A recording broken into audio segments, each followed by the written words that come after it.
para pemirsa Sinpo TV dimanapun kalian berada. Semoga kita semua selalu dalam keadaan sehat, semangat, dan juga bahagia ya. Senang sekali rasanya pada kesempatan hari ini saya Priska Priscilla dapat bertemu dalam acara inspirasional yang tentunya dipersembahkan oleh Sinpo TV. Win, Wonder, Inspiration. Karena hidup harus menjadi lebih baik.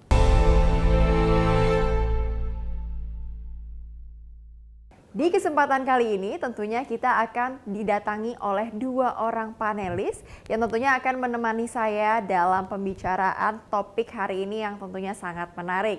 Yang pertama tentu saja ada Kak Denis. Selamat pagi Kak Denis. Selamat pagi Sila. Selalu semangat pagi ya. Semangat. Oke, cerah sekali nih hari ini, hijau-hijau gitu ya, sangat menunjukkan semangatnya. Dan tentunya aku juga ingin menyapa, halo Kak Bintang. Halo Sila. Apa kabar? Alhamdulillah selalu sehat. Selalu Iya, sehat. dan semangat. Baiklah, kalau begitu tentu saja kita akan mendengarkan motivasi hari ini yang tentunya akan disampaikan oleh motivator hebat di Indonesia. Siapa lagi kalau bukan Pak Mindiarto. Halo. Halo, Stella, apa kabar? Baik, luar Baik. biasa. Selamat morning, Good pagi. pagi. Oke, kita udah matching nih Bapak, merah-merah. Oh iya. Kita selalu matching ya. Iya, sering matching ya. Sering sekali ya. Oke, silakan duduk Pak. Pastinya nih merah-merah membakar semangat kita Iya. pagi hari ini ya. Oke, tentunya kalau begitu langsung saja nih Pak Min. Topik kita hari ini adalah kreativitas tanpa batas. Ya kan? Kalau dari judulnya itu udah menggambarkan imajinasi yang luar biasa tingginya, tanpa limit, no limit, awan pun ditembus, diterobos gitu ya Pak, sampai keluar-luar atmosfer gitu ya Pak. Nah, boleh dong Pak kata-kata pembukanya dulu nih. Oke, topik apa? Kreativitas tanpa batas. Jadi unlimited ya, creativity unlimited. Begini, memang manusia kan dikasih otak kiri, otak kanan gitu ya. Dan kita terdidik, terbiasa banyak sekali waktu sekolah itu otak kirinya yang banyak dipakai. Ya, yang disebut dengan lulus SD mau masuk SMP di tes mafia. Lulus SMP mau masuk SMA di tes mafia. Lulus SMA mau ke perguruan tinggi tes mafia. Apa sih mafia? Matematik, Matematika. fisika, dan kimia itu. Itu kan ilmu pasti semua. Walaupun orang tersebut kreativitas tinggi, ya kreativitas itu kan bisa seni musik, seni pentas, seni drama. Sebagus apapun dia bermain musik, seindah apapun dia punya suara, segemulai apapun dia punya gerakan, ketika matematiknya 3 dan 4 nggak diterima itu. Betul. Sedih banget ya. Nah, jadi ini salah satu padahal ketika kita hidup di dalam dunia nyata, di kehidupan sehari-hari, bahwa kehidupan itu pasti punya problema. Benar. Dan problema itu selesainya adalah oleh kreativitas. Betul. Ya, problem solving itu adanya di otak kanan, di kreativitas. Dan sayangnya kita tidak pernah diajarin untuk berkreativitas setinggi mungkin. Nah, untuk itulah saya coba akan sharing, kreativitas juga ada derajatnya, ada levelnya, ada kastanya. Nah, kreativitas yang awal itu yang disebut in the box. Jadi kita patuh melakukan kreativitas itu masih di dalam ada rambu-rambunya, sesuai pakemnya, sesuai aturannya, mari kita berkreasi. Itu yang disebut dengan creativity in the box. Ada naik satu tingkat, ada yang disebut kreativitas out of the box. Nah ini rada liar dikit nih, ya keluar Di luar box, ada melanggar sedikit aja ya normal. Kemudian dia bisa mengelaborasi kemudian menjadi sesuatu yang berbeda. Itu kreativitas yang out of the box. Tapi sekarang muncul ada sebuah kreativitas yang tidak jelas, yaitu no box. Nggak ada boxnya itu di mana. Ya, itu yang kadang-kadang orang sebutnya sebagai irasional. Nah, buat kita yang tahu tentang peraih-peraih Nobel, itu kan umurnya rata-rata secara rata-rata peraih Nobel tuh umurnya udah sekitar 60-an lebih loh, 67. Jadi buat kita-kita nih yang usianya 60 lebih, Anda tuh jangan kemudian merasa sudah tua kemudian ingin pensiun. Peraih Nobel tuh umur rata-rata umur 67, tetapi perjuangan kreativitas dia itu dilakukan bisa 20-30 tahun sebelum memperoleh hadiah Nobel tersebut. Artinya apa? Bahwa dia tuh sebelum mampu berpikir di luar nalar, yang disebut dengan irasional. Orang menganggap 30 tahun yang lalu sesuatu yang aneh, sesuatu yang tidak masuk akal, sesuatu yang tidak lazim, sesuatu yang ini orang gila nih idenya gitu. Tapi 20 tahun, 30 tahun kemudian ternyata ide itu adalah menjadi sesuatu yang luar biasa. Ya, yang disebut dengan irasional. Nah, untuk itulah mari kita jangan membatasi kreativitas itu menjadi sesuatu yang tabu, kreativitas itu menjadi sesuatu yang harus masuk norma-norma. Ya masuk norma-norma ya bukan kreativitas, sebetulnya itu adalah ya rutinitas aja gitu ya. Nah, mungkin pengantarnya boleh di situ dulu ya. Boleh, cukup sampai di situ ya. Nanti kalau kepanjangan kita jadinya talk show. Berduaan nih nantinya ya. Oke, baiklah, seperti biasa Pak Min, kita akan masuk ke sesi pertanyaan yang dimana ada 4 buah amplop dengan 4 buah warna yang berbeda. Yang pertama kali akan dipegang oleh Kak Denis nih, silahkan Pak Min dipilih nih, warnanya mau sesuai warna kita apa warna Denis nih? Oke. Merah-merah aja. Warna kita deh. Warna merah ya Pak. Warna merah, silahkan dibuka amplopnya Kak Denis. Apakah ini? Kita lihat dulu. Pertanyaannya bisa ditujukan ke arah kamera.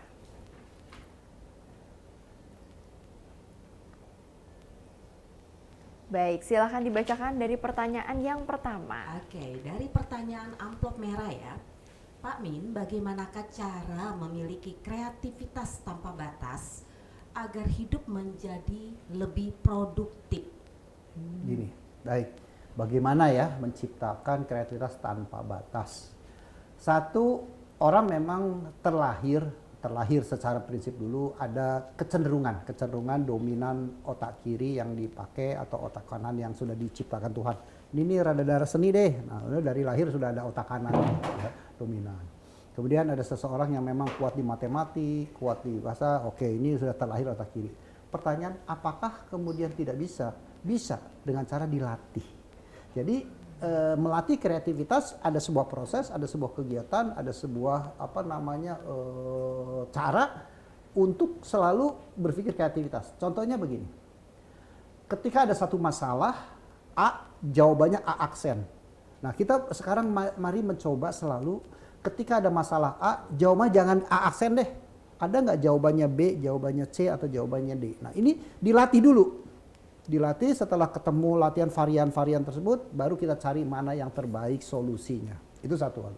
Atau yang simple-simple. Kita tahu tali sepatu.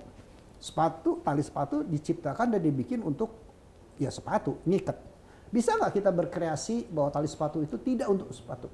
Bisa. Bisa. Untuk gelang lah, untuk kalung lah, untuk ikat kacamata lah, untuk ikat apalah macam-macam lah ya dan seterusnya. Nah, itu sebetulnya kan sudah mengkreasikan bahwa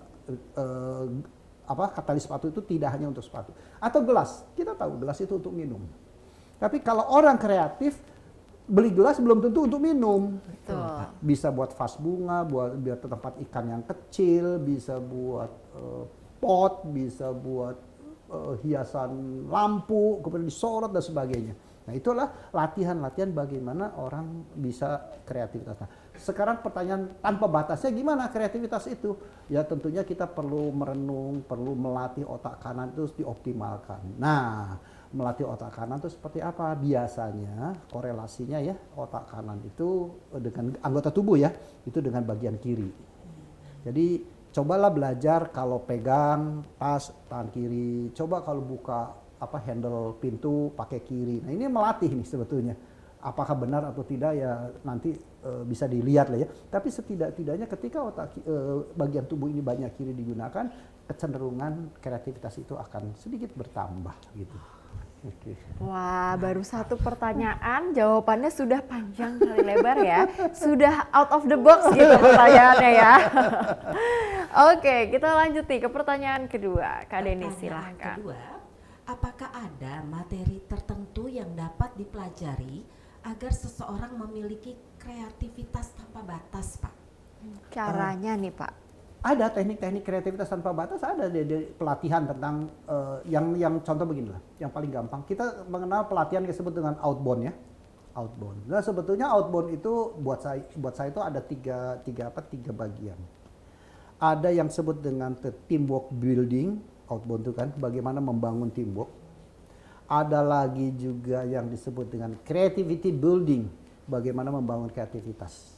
ya. Dan ada lagi yang ketiga adalah yang disebut dengan personal building, bagaimana membangun kemampuan pribadi. Nah, tentunya ketika kita melakukan sebuah pelatihan ya outbound ini, kalau tujuannya adalah membina tim agar kompak, maka game-game permainan itu adalah harus kuat di dalam keleadershipan, kepemimpinan, kebersatuan, kesamaan gitu ya.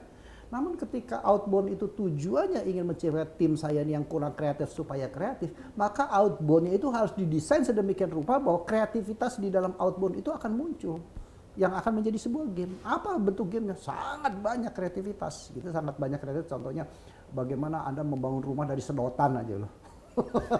Itu kan sebuah skor. Bagaimana Anda membangun rumah dari korek api yang match api, gitu, iya, dan seterusnya loh. Bagaimana Anda dikasih kertas selembar begini, bagaimana agar tubuh Anda bisa masuk ke dalam kertas yang seukuran A4 harus diapakan gitu ya, dan tanpa boleh dirobek, nggak boleh dikasih lem, nggak boleh dikasih apa gitu. Nah, bagaimana cara mengguntingnya? Nah, itu kan muncul akan kreativitas kita di dalam outbounding ya. Baik, luar biasa ya jawabannya. Mungkin ada sedikit tanggapan terlebih dahulu Kak Denis? Mantep banget. Kalau mendengarkan jawaban-jawaban Pak Min tuh di luar prediksi Iya, kita betul. ya. Jawabannya tuh luas banget. Betul. Sambil saya berhayal, mampukah saya? Mampu. Mampu ya, Harus Mami? mampu. Kalau ada yang jawab Pak Min harus mampu ya Pak. Mampu ya. Baik, kita berlanjut ke pertanyaan yang ketiga di amplop merah nih Kak. Oke, pertanyaan terakhir ya Pak Min ya di amplop merah. Bagaimanakah ciri-ciri atau karakter dari seseorang yang memiliki kreativitas tanpa batas, Pak? Ya, kreativitas Baik. tanpa batas. Topiknya memang kreativitas tanpa batas ya, tapi sebetulnya tetap ada batasan tertentu untuk orang-orang tertentu ya. Tanpa batas artinya tuh ya apapun bisa terjadi. Nah, Benar. bagaimana Nah, menciptakannya kreativitas Nah, itu? itu dia. Kita tahan dulu Pak Min, kita akan rehat dan juga jeda sejenak. Untuk itu tetap bersama kami dalam acara Win, Wonder, Inspiration.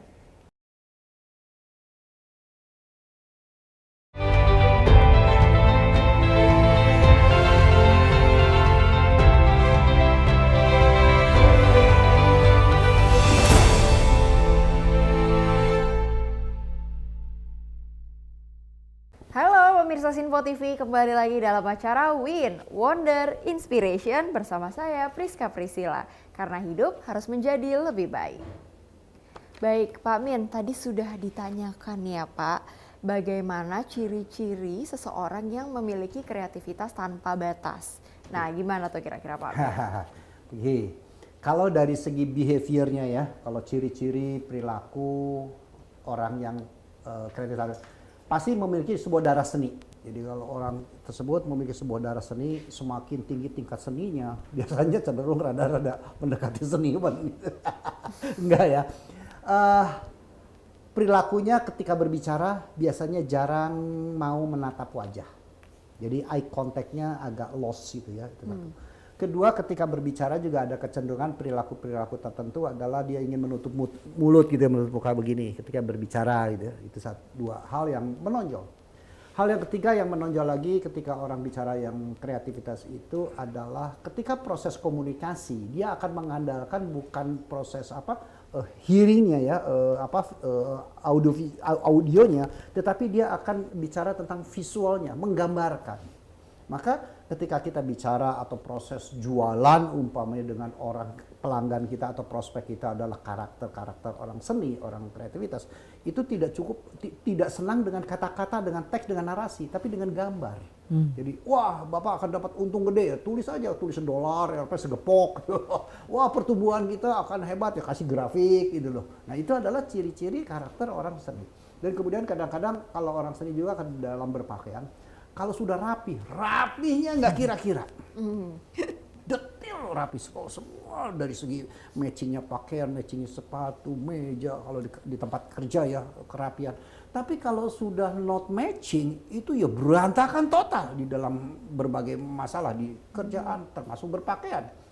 Kalau yang necis kan betul-betul necis, rapi banget. Ketika muncul yang orang kreatif tanpa batas ini yang tanda ekstrim satu lagi, dia pakaian apa? Oh ini ada taplak meja, tak bolongin, tak masukin udah jadi taplak meja. Rambut juga kalau memang rapi-rapi cukurnya itu, tapi berantakan sekalian atau gondrong sekalian diikat doang atau gundul sekalian gitu loh. Jadi itulah ciri-ciri ya teman-teman yang punya behavior orang-orang kreativitas. Berarti benar-benar kiri kanan gitu ya Pak, Jarang ekstrim. tengah, iya, Iya, ekstrim. ekstrim. Yin and yang gitu ya, hitam putih gitu ya Pak ya. Oke, kalau begitu. Sudah cukup Kak Dedis? Tidak pertanyaan? Lebih dari cukup. Mantap sekali jawabannya Pak. Selalu ya, kalau dari Pak selalu. Win ini mantap sekali. Baik, Pak Win, kita akan bergeser ke amplop pertanyaan yang kedua, tentunya yang akan dipersembahkan oleh Kak Bintang nih ya. Masih ada sisa 3 warna, ada warna hijau, biru, dan kuning. Kira-kira Pak Win Merah, memilih kuning, hijau, ya kuning dulu aja. kuning. Lagu balonku. Saya kira akan memilih biru seperti jilbabnya Kak Bintang ya, biasanya Pak Win. Baik, silahkan dibuka Kak Bintang. Baik, Kakak Cila. Pertanyaannya boleh diperlihatkan terlebih dahulu ke arah kamera.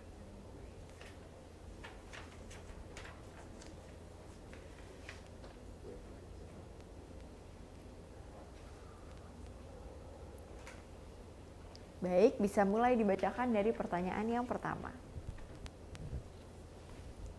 Baik, Pak Min. Pertanyaan pertama, apakah lingkungan pergaulan dapat mempengaruhi seseorang sehingga menyebabkan ia memiliki kreativitas tanpa batas? Ya. Terima kasih. Ya, begini. Bahwa kreativitas itu bisa dipelajari. Nah, pelajari dari mana? Bisa pelajari memang ada sekolah kreativitas. Ya. Kedua, bisa juga dari lingkungan sosial. Jadi seseorang yang tingkat kreativitasnya rendah atau otak kanannya kurang banyak gitu ya, kurang digunakan, ketika kumpul teman-temannya orang ngeband, lama-lama dia cinta band, lama-lama dia masuk ke senang-senang musik gitu loh. Ya, atau masuk ke kelompok orang senang tari gitu, kelompok komunitas sendera tari, lama-lama dia bisa jadi penari, dan itu adalah area otak kanan tuh sebetulnya, ya, otak seni. Jadi bisa dengan komunitas. Nah, pertanyaan selanjutnya adalah apakah dia tertarik atau tidak? Ada dua hal yang perlu kita sadari, pahami. Bisa saya sebagai objek ingin terlibat aktif, senang dengan dunia tari, atau ada sesuatu yang menarik dari pihak lawan untuk menarik saya masuk ke sana. Nah, itu adalah proses bagaimana kreativitas itu bisa tercipta. Seperti magnet ya berarti ya Pak Yes, Min, yes, antara dari luar ke dalam atau dari dalam keluar gitu. Oke, baik. Silahkan selanjutnya Kak Bintang untuk pertanyaan yang kedua. Pertanyaan kedua, bagaimanakah seseorang yang memiliki kreativitas dalam menangani konflik dalam hubungan pergaulan? Mengenai konflik dalam hal pergaulan. Pergaulan. Oke, kalau bicara kreativitas itu adalah dalam arti MBA, manusia banyak akal. MBA ya. Ya, MBA kan tiba-tiba. manusia banyak akal kan orang kreatif. Biasanya banyak aja solusinya ya. Bisa dengan cara mengalihkan bahwa sesuatu yang orang itu tersinggung, mungkin dengan dialihkan bisa menjadi tidak tersinggung karena tingkat kreativitasnya. Atau juga dia bisa membawa suasana itu dari suasana yang serius menjadi suasana yang fun, ya itu juga menjadi tidak tersinggung gitu ya. Kemudian bisa juga orang-orang kreativitas itu kan banyak akal tadi MBA itu ya, sehingga dia bisa mencari dari aspek lain, kenapa sih lu marah sama gue? Gue kan cuma bercanda doang, masa gitu ya, jadi banyak sekali lah hal-hal yang bisa dilakukan orang kreatif. Kenapa? Karena problem solving itu adanya di kreativitas. Ya, jadi problem solving kan sebuah ilmu yang bukan ilmu pasti, itu ilmu sosial juga. Karena problemnya sama, tidak punya duit, tapi solusinya beda. Problemnya sama, saya tidak mencapai penjualan, tapi solusinya kan bisa berbeda. Problemnya sama, saya ini merasa nggak sehat, tapi solusinya kan bisa berbeda buat orang kreatif. Ya, contoh lagi. Jadi banyak sekali kreativitas itu akhirnya apa? Itu membuat produktivitas tinggi.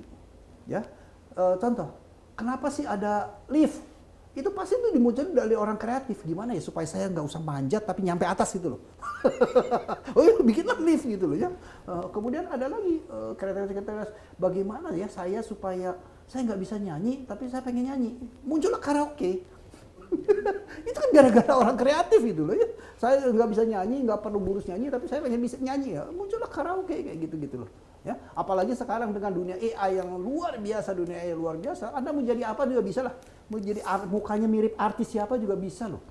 Itu kan kreativitas dari segi AI ya. Jadi bisa jawabannya.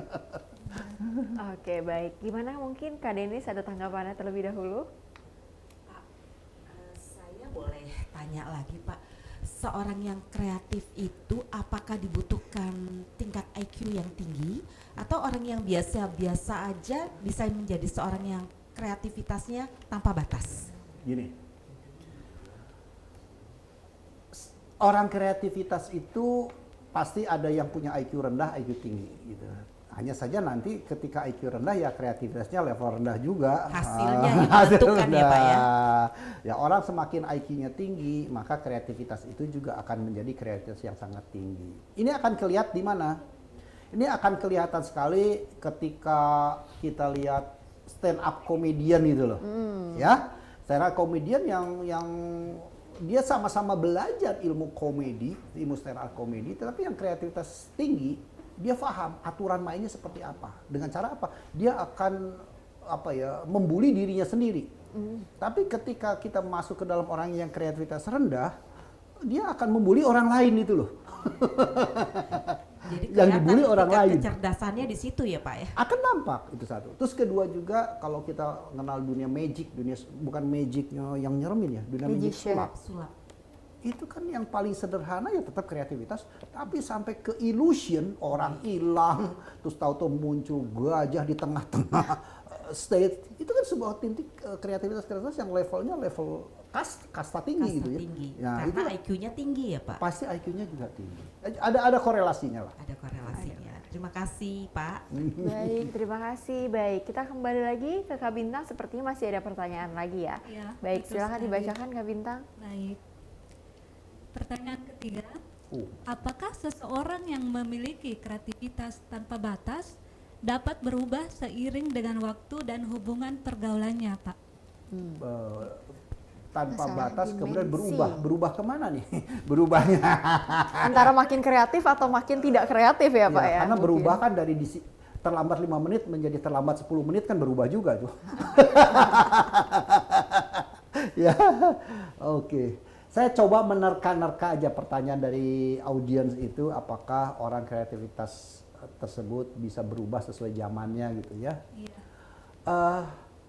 Kreativitas itu kan sifatnya abstrak, ya, tidak akan menjadi sebuah bentuk konkret ketika tidak dinyatakan gitu ya. Jadi adanya kan baru dari di pikiran. Nah, ketika hanya sekedar ada di pikiran, ya akan hilang aja, ya.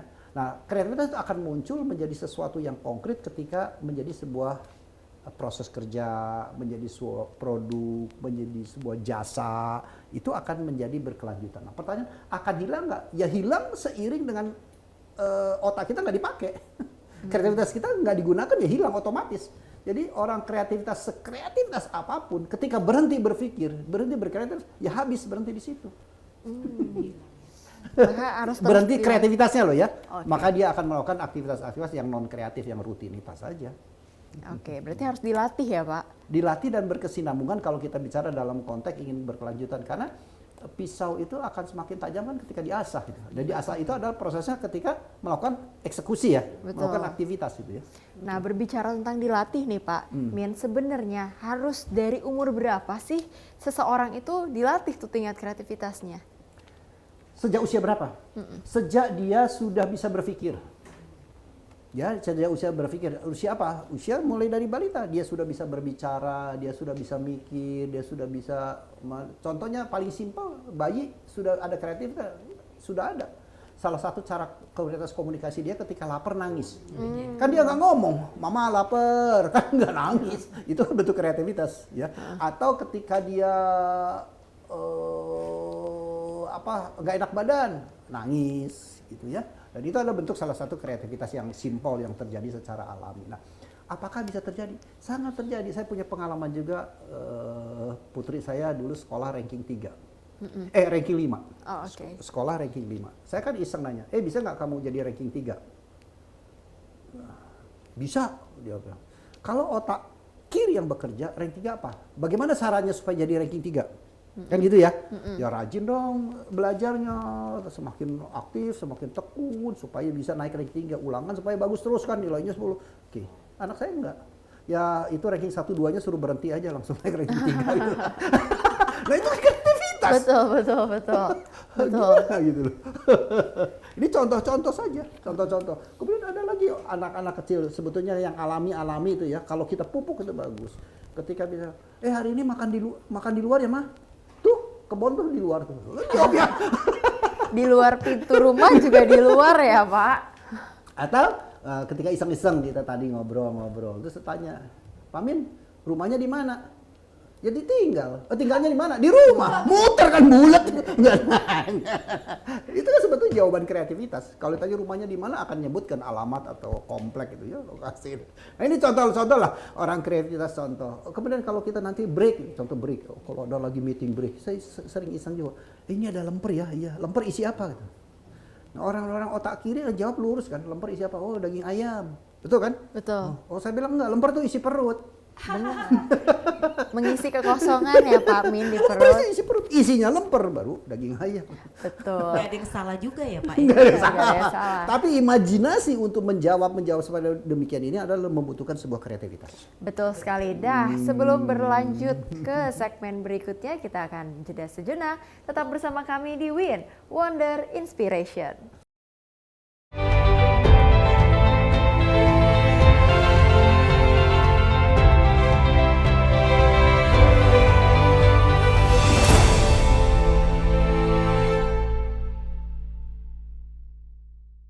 Halo para pemirsa Sinpo TV, kembali lagi bersama saya Priska Priscilla.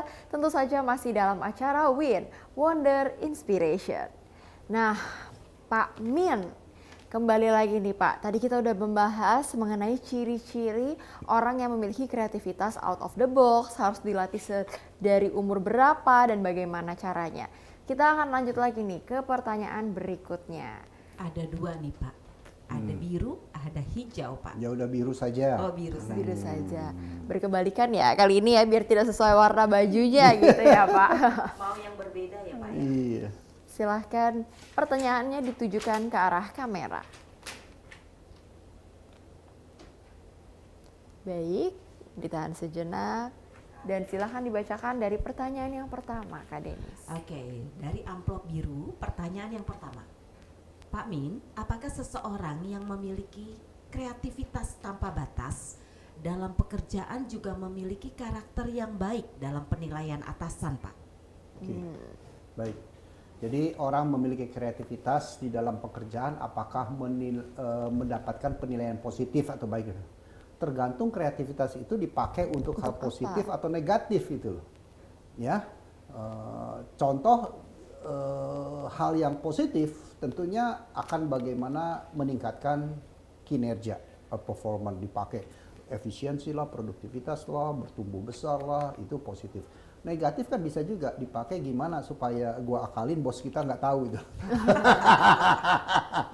Kan itu juga kreativitas. Betul.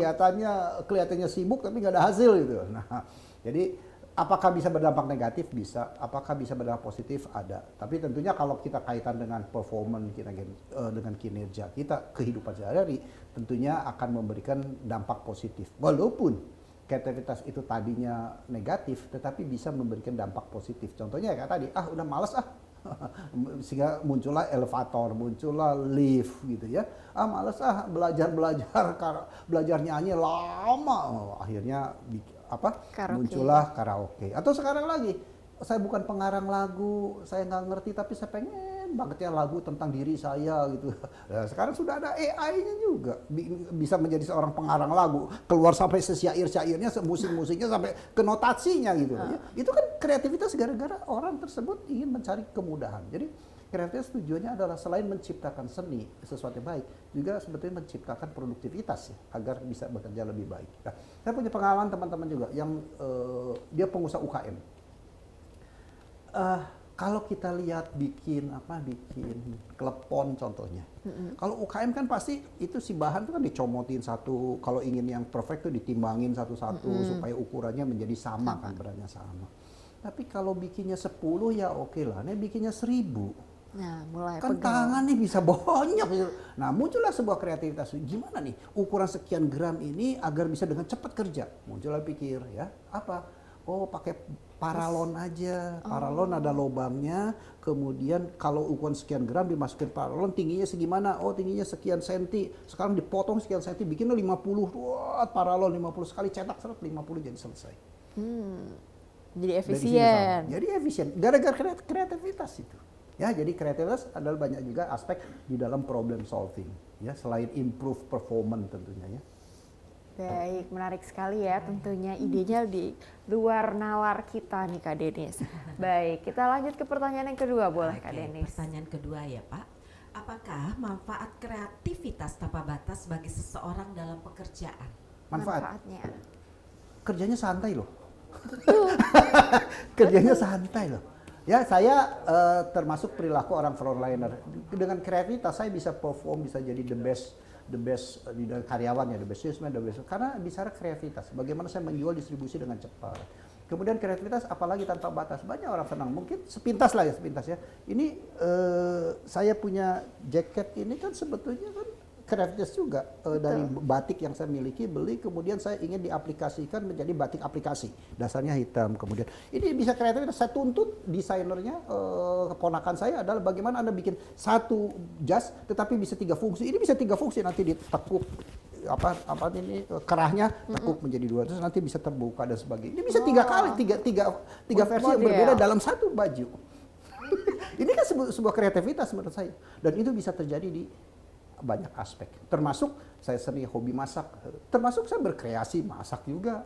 Saya berkreasi masak apa bisa saja. Jadi contohnya ikannya adalah ikan contoh bahan dari daging panggang gitu ya, panggang. Tapi saya kuahnya pakai kuah cuka, kuah pempek itu loh. Jadi enak tetap. Enak gitu loh ya. Atau nasi goreng rawon. Rawon konotasi basah. Wah, tapi saya bikin nasi goreng rawon. Gimana nasi goreng rasa rawon. Ini kan sebuah seni masak. Dan itu adanya di kreativitas. Iya ya Pak ya. Boleh dicoba tuh Pak. Nah, mungkin sebelum lanjut nih Pak ke pertanyaan berikutnya, mungkin Kak Bintang ingin memberikan tanggapan. Baik, terima kasih Kak Cila. Tanggap ini apa namanya? Maaf Kak. Pencerahannya sangat mendalam dari Pak Min. Terima kasih banyak Pak Min. Jadi dari Pak Min saya jadi tahu banyak hal tentang kreativitas tanpa batas. Terima kasih banyak. Oke, baik. Sudah cukup ya rasanya. Kita akan lanjut lagi nih ke pertanyaan terakhir dari amplop biru. Silahkan Kak Denis. Yang terakhir ya Pak, sampai kapankah seseorang memiliki kreativitas tanpa batas dalam pekerjaannya Pak? Sampai pensiun. Expirednya Sampai nih ya. expired itu di pensiun. Sampai dia nggak kerja lagi ya. Oke, kerjanya kan ada kerja formal dan non formal. Pekerjaan itu juga ada kerjaan yang ikut orang atau bisa pekerjaan sendiri. Jadi sudah pensiun, kemudian dia punya usaha sendiri, masih bekerja. Sampai kapan? Sampai dia berhenti berpikir, berhenti berkreasi. Itulah akhir. Jadi bisa berhenti berpikir itu karena dia sudah ogah, kemudian kena stroke.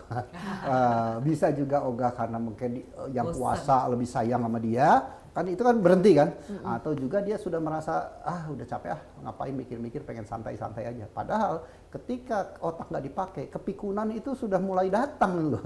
Walaupun belum waktunya ya Pak ya. Yes. Jadi banyak orang pikun tuh karena otak kita nggak dipakai, tidak berkreasi. Nah, nggak heran ketika bicara tentang orang yang lansia, kenapa banyak masalah? Kenapa? Karena salah satunya tidak 3 olah itu nggak dipakai ya. Banyak lansia bermasalah. Olah pikir nggak dipakai, malas mikir lagi. Ya padahal mikir kan nggak usah yang berat-berat lah. Kalau udah lansia ya mikir main Scrabble atau main apa ya TikTok, main di game juga bisa. Olah pikir, olah hati, baperan, gampang ngamuk. Dan ketiga adalah akhirnya olah gerak, malah olahraga. Nah ini yang membuat mereka menjadi hidup menderita gitu loh, ya. Terutama di olah pikir kalau kaitan dengan kreativitas. Jadi kreativitas kalau kita bicara nggak dieksekusi itu nothing, ya nothing. Jadi, saya punya ide ini 1000 ide kalau tidak menjadi eksekusi itu nothing. Ya omdo lah. Lagi-lagi tindakan ya Pak. Oh iya. Kembali ke rumus yang kemarin ya Pak, waktu tambah tindakan sama dengan mendapatkan golden opportunity. Sampai hafal aku nih rumus Pak Min ya. Tambah pinter.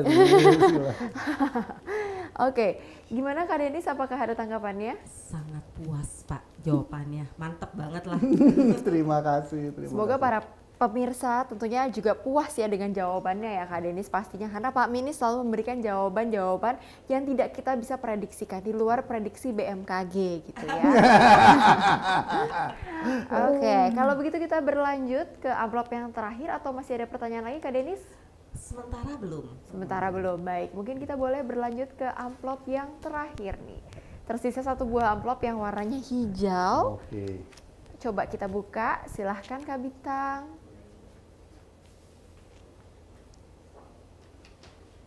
Pertanyaannya boleh diperlihatkan ke arah kamera.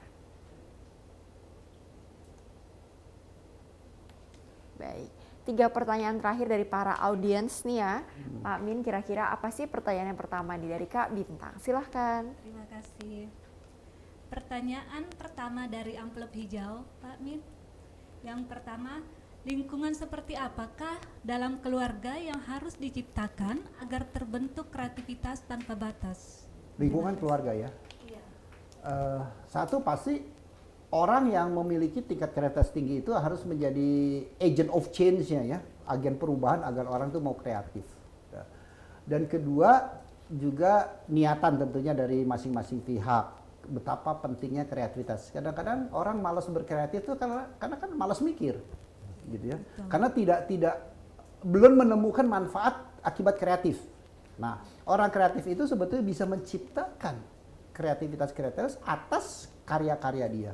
Ya, saya ketemu kemarin baru saja dari Bali contohnya dengan teman-teman itu seniman-seniman ya, pelatihnya stand up comedy gitu. Jadi buat dia adalah the power of ngobrol itu adalah bagian daripada menciptakan kreativitas. Betul. Ya, jadi ketika saya ke sana ketemu di sini ada dia pengen ikut, ketemu ada acara lunch di sana atau dinner di mana dia ada lagi nomor, karena menikmati dengan the power of ngobrol itu menciptakan sebuah kreativitas ya. Jadi kapan siapa adalah setiap saat kita bisa melakukan itu. Hanya saja perlu di-trigger manfaat daripada kreativitas, memberikan sebuah keberkahan, memberikan sebuah manfaat, memberikan sebuah solusi, memberikan sebuah kenikmatan gitu. Bahkan kalau dikaitkan dengan hoki ya sebuah keberuntungan akibat kreativitas. Baik Pak Min. Nah, itu mungkin salah satu contoh lainnya adalah dengan menonton Win tentunya Pak, ya kan? Kalau kita mendengarkan motivasi-motivasi dari Pak Min, nonton Win setiap kali di Sinpo, wah itu langsung pasti kreativitasnya meningkat ya kan Pak? Yes. Oke baik, silahkan yang ke pertanyaan yang kedua, silahkan Kak Bintang. Baik. Pertanyaan kedua, adakah jenis orang tertentu yang sangat tidak kreatif Pak? Sehingga kreativitas akan menjadi beban untuk mereka sendiri. Oke. Bisa terjadi orang-orang tertentu yang memang sudah tercipta kali ya, kalau bilang tercipta dari sononya nggak kreatif banget gitu loh ya. Ya udahlah takdir ya udah kita doain aja dah. Semoga dia tetap happy dengan perilaku dia seperti itu. Jadi kita kan nggak bisa memaksa juga orang harus masuk dengan dominan otak kanan berkreasi, karena bisa saja orang-orang operasional yang pekerjaannya adalah tidak membutuhkan kreativitas. Betul. Hanya dari itu ke itu terus, saya kayak contohnya tukang apa ya, tukang apa ya, kalau di desa itu dulu tukang kelinting rokok contoh, cuman iya, masukin rokok sama kertas gulung gitu, kerjanya cuman gitu kan gak ada kreativitasnya gitu loh. Ya jadi atau tukang mungkin yang mayoritas dominan seperti pekerjaan begitu, numpuk bata kasih adukan, hanya sebenarnya itu. Tapi kalau orang yang kreatif ya bisa diciptakan itu juga menjadi sebuah pekerjaan kreatif, bagaimana bisa lebih cepat, bagaimana bisa lebih rapi gitu ya, itu bisa terjadi. Jadi apakah ada orang yang seperti berperilaku seperti ada. Dan banyak mungkin dia kejebak dengan keseharian, behavior dia sudah seperti itu, pekerjaan dia tidak menuntut kreativitas dan dia merasa enjoy di situ, maka tidak butuhlah kreativitas. Baik, sebelum diberikan tanggapan oleh para panelis kita akan kembali jeda sejenak dan tetap bersama kami di Win Wonder Inspiration.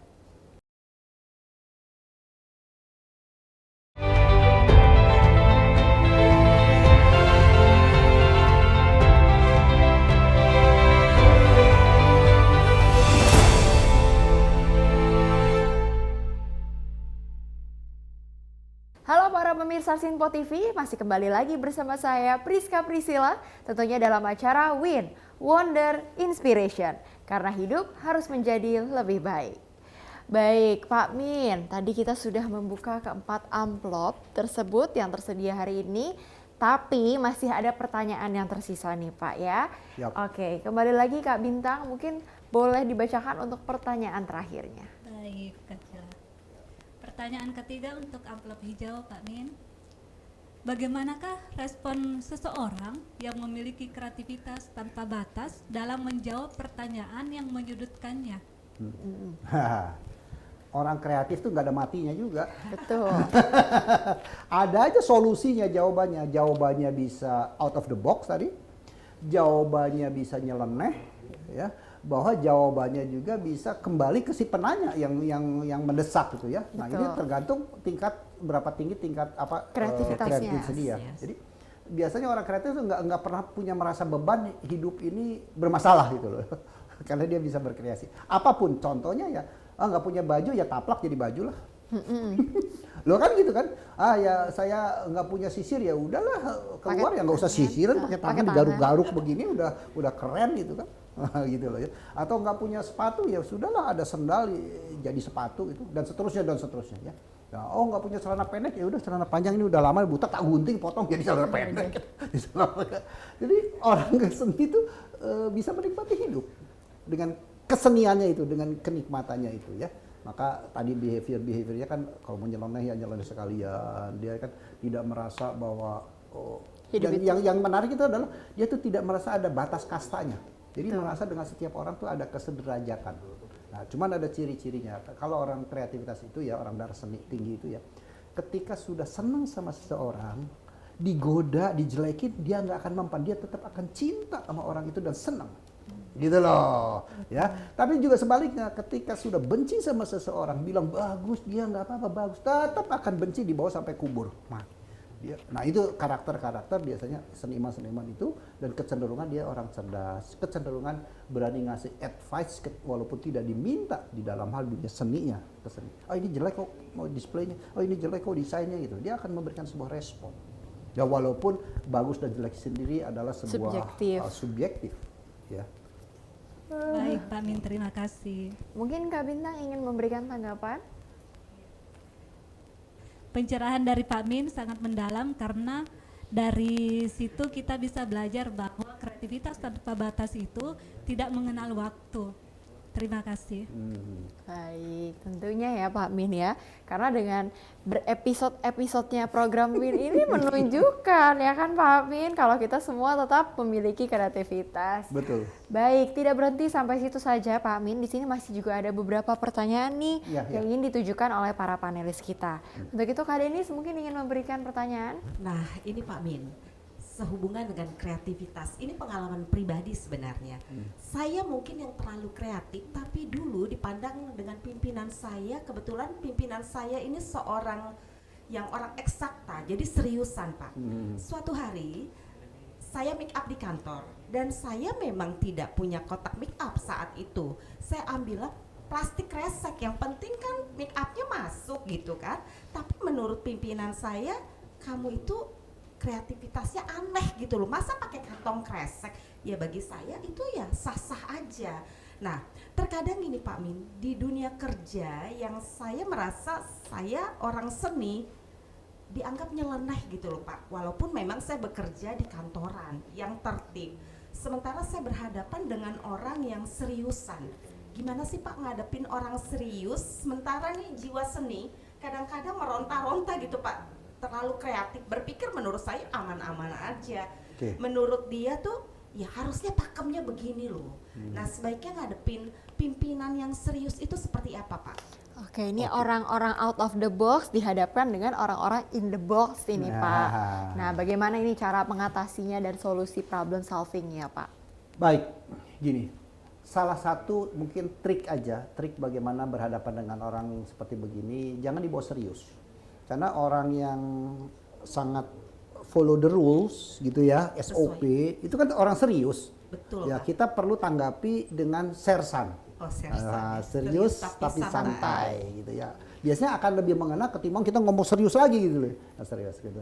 Dan kedua juga kalau dikaitkan dengan performance, apakah kantong plastik kalau kita tujuannya membuat cantik sila, apakah ketika kantong plastik ini saya ganti, apakah make up saya akan berubah? Tidak. Jadi sebetulnya kan KPI saya adalah bagaimana membuat orang ini cantik, bukan pakai plastik atau tidak pakai plastik gitu kan. Sebetulnya kan begitu ya. Nah, inilah yang kadang-kadang tidak dijelaskan. Nah, tapi masyarakat Indonesia kita tidak heran karena kadang-kadang konten itu lebih penting ketimbang kontekstual. Ya, lebih penting daripada kontekstual. Kasus-kasus orang yang tadi yang sangat prosedural, yang sistematis gitu. Jadi walaupun kontekstualnya salah atau kreativitas salah, tetapi tidak memenuhi rule, maka dianggap sebagai sebuah kekeliruan. Maka dia masuk ke dalam orang yang disebut in the box, gitu. Masuk dalam orang out the box perlu berargumentasi. Argumentasi tinggal bahasanya yang kita gunakan bahasa apa. Nah, banyak orang-orang seniman terkadang bahasanya kan ketus. Nah, bahasanya itu kurang fleksibel gitu ya, bahasanya kan straight to the point. Emangnya kenapa kalau pakai plastik?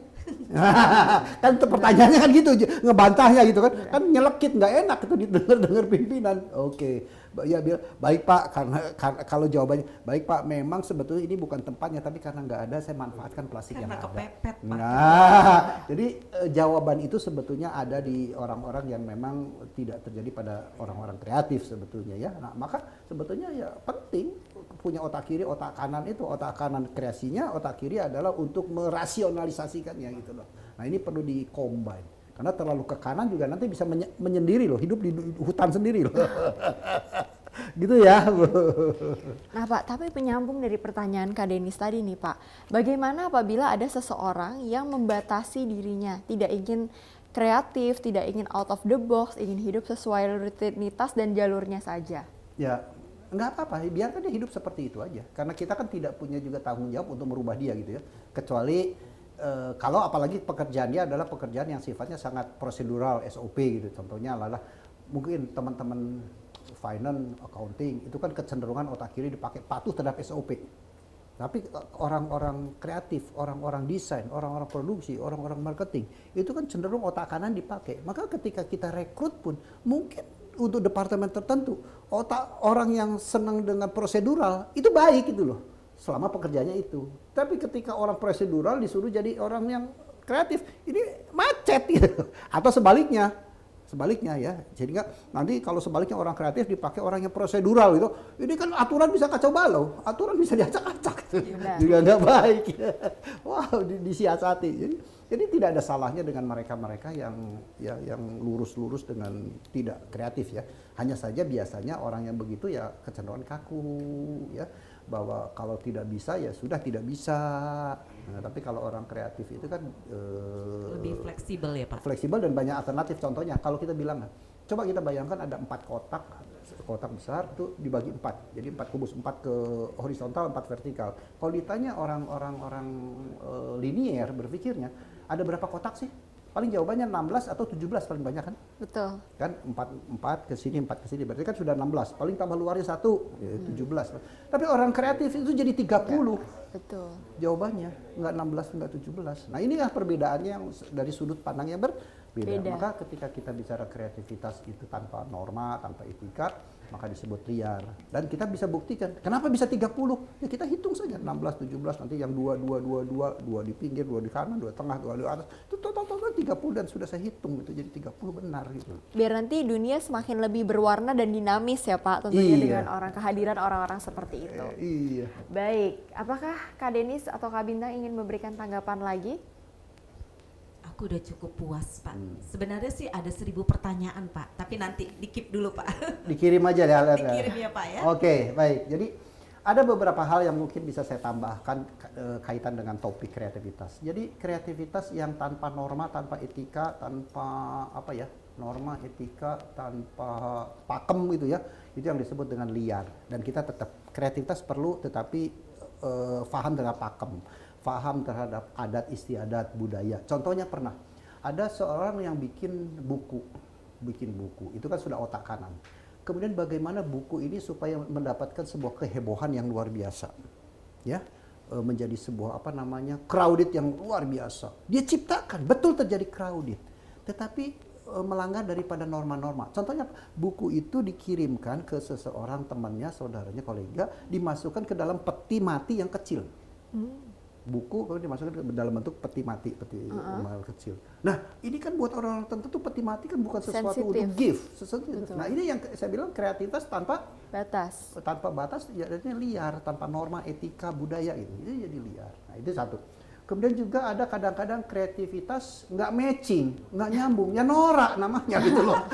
Norak tuh muncul dari mana? Ya karena nggak matching, kreativitas yang nggak matching, nggak nyambung gitu loh. Dipaksain itu, Pak, Jaka ya. sembung bawa golok gitu. Nggak nyambung. Enggak. Kemudian ada lagi kreativitas hanya sekedar ide, ya itu yang disebut dengan omdo, ya tidak jadi sebuah kreativitas dalam bentuk konkret bisa dirasakan banyak orang yang hanya ada sampai batas pikiran doang lah, ya. Nah itulah pemahaman tentang seberapa jauh tentang kreativitas. Dan kreativitas yang tadi kalau kita bisa atasi ada normanya dipakai, kemudian juga matching, enak, bagus, indah itu kalau bikin packaging botol juga indah, manis, atau bikin baju juga indah, manis, kemudian juga dan menjadi sebuah kegiatan yang konkret, maka itu disebut dengan inovasi sebetulnya. Jadi inovasi itu berbeda dengan kreativitas. Kreativitas baru sebatas pikiran, inovasi sudah menjadi sebuah produk jadi jasa atau jadi produk konkretnya atau tangible product, ya. Nah, itu beberapa hal. Mungkin ya Sela ada yang ingin ditambahkan. Ada banget nih Pak Min, aku jadi kepikiran dari tadi Pak. Ada dalam beberapa kasus nih Pak, kita sering dengar beberapa public figure di Indonesia itu seringkali menyalahgunakan obat-obatan terlarang dengan alasan meningkatkan kreativitas dan produktivitas nih. Nah gimana tuh menurut Pak Min sebenarnya? Kira-kira gimana ya memberikan solusi lain nih agar mereka tidak memilih obat-obatan terlarang? Saya melihat itu sebagai sebuah mindset dan salah gaul.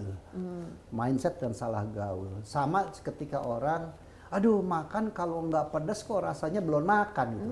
Emang lagi bayi terlahir sudah makan cabai gitu kan? Ya enggak juga gitu loh. Dia makan cabai kan ada sebuah proses, habit, kebiasaan. Sama, jadi orang makan pedas, orang kebiasaan makan asam, makan banyak. Itu kan kebiasaan. Ya saya dulu makan banyak juga. Kemudian lihat proses-proses kok bos-bos saya kok makan kok sedikit tapi ya seger. Oh ternyata ada proses saya ikutin. Ternyata mungkin kalau bicara beberapa tahun yang lalu dengan sekarang makan saya tinggal seperempatnya loh dibanding dulu. Ya tinggal seperempatnya. Tapi kok nggak kelaparan, tapi tetap aja badannya montok. Kan begitu kan. Jadi makan banyak, makan pedas dan termasuk merokok. Merokok bukan sebuah habitus karena dia mengkultuskan kalau nggak ngerokok kreativitasnya kok nggak keluar. Kalau nggak ngerokok, kok nggak ide, kok nggak ngerokok, nggak tenang. Nah, saya pernah juga diskusi dengan teman-teman kreatif, orang kreatif ya, orang dunia advertising gitu, orang kreatif. Terus ditanya, kapan selesai? Setelah di briefing, kapan selesai? Perlu mikir dulu ya, karena kreativitas tuh butuh waktu, butuh mikir. Loh kalau lu nggak nemu, kapan selesainya saya? Nggak selesai-selesai ya Pak? Nggak selesai kalau nemu kreativitas itu nunggu ilham. Ya kreativitas harus diciptakan. Oke. Jadi kita punya deadline, seminggu selesai atau 5 hari selesai. Jadi nah ini contoh-contoh mindset kita tuh karena kalau setelah mereka ya ngerokok baru dapat ilham itu. Wah bahaya sekali. Kalau bukan smoker gimana? Sayang sekali nih ya Pak, waktu kita yang terbatas ini menyebabkan percakapan kita harus berakhir di sini. Topik yang sangat menarik tentunya Sheila ingin mengucapkan terima kasih atas kehadirannya kepada narasumber kita, motivator kita, Pak Min, dan juga kedua panelis kita yang luar biasa. Akhir kata, saya Priska Priscilla beserta seluruh kru yang bertugas mengucapkan terima kasih dan sampai jumpa pada episode Win berikutnya. Win, Wonder, Inspiration. Salam dan sampai jumpa.